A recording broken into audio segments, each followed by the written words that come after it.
Kako izabrati, odnosno odabrati dobru, to je slatku lubenicu kada je kupujete na pijacama ili recimo sad u nekim marketima.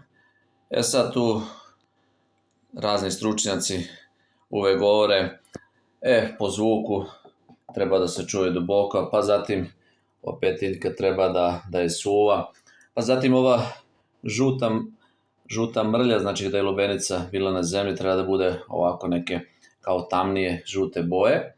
Međutim, iz nekog iskustva, ali od ljudi seljaka koji to proizvode i prodaju, znači savjet je, nema tu baš nekog pravila, nego uvijek je pravilo kupite lubenicu od nekoga koga već poznajete i koji vam kaže, aha, evo već ja prodajem te lubenice, ove godine su stvarno slatke, koštaju toliko i toliko i to je jedini pravi izbor.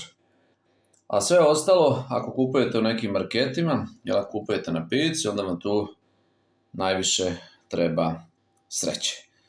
Tako da svaka lubenica je svakako dobra, puna je vode, za ovaj letnji period je idealna da se pojede, pročišćava i organizam, potpuno je zdrava.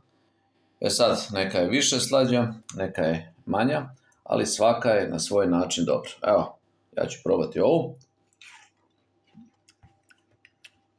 Dobra, slatka, u ovom slučaju ova je dobra.